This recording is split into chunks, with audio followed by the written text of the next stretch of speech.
कहानियाँ हमारे जीवन पर गहरा प्रभाव डालती हैं, लेकिन कुछ कहानियाँ पढ़कर हम इतने भावुक हो जाते हैं कि अनायास आंखों में आंसू बहने लगते हैं।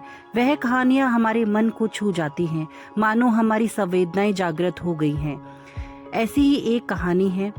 एक हार्ट सर्जन थे। उनके अस्पताल में एक छोटी सी बच्ची का ऑपरेशन होना था, क्योंकि उसके हार्ट में खून की सप्लाई सुचारू रूप से नहीं हो रही थी। उस प्यारी सी बच्ची को ऑपरेशन से कुछ दिन पूर्व ही अस्पताल में एडमिट करवाया गया, क्योंकि ऑपरेशन से पहले बच्ची के कुछ जरूरी टेस्ट होने थे। बच्ची बहुत ही खुशमिजाज स्वभाव की थी, इसलिए बहुत जल्दी वहाँ की नर्सों और डॉक्टरों के साथ घुल मिल गई। ऑपरेशन से पहले जिन डॉक्टर साहब ने उसका ऑपरेशन करना था, वह उससे मिलने और उसे समझाने लगे कि तुमको बिल्कुल भी डरना नहीं है, सब कुछ ठीक होगा।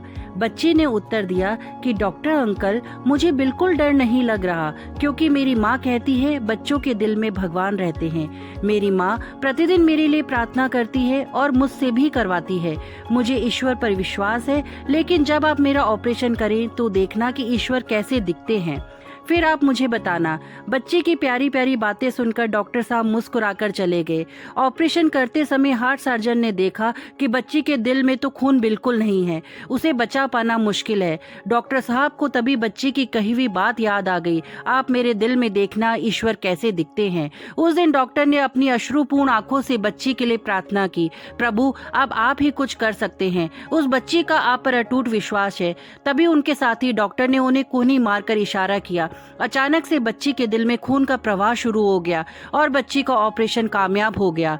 बच्ची के ठीक होने पर डॉक्टर ने बच्ची से कहा, मैं तुम्हारे दिल में ईश्वर कैसे दिखते हैं यह तो नहीं देख पाया, लेकिन ईश्वर को की गई प्रार्थना की शक्ति का जो अनुभव मैंने देखा वो इससे पहले मैंने कभी नहीं देखा था। ईश्वर ने तुम्हारे उस पर किए गए विश्वास को टूटने नहीं दिया।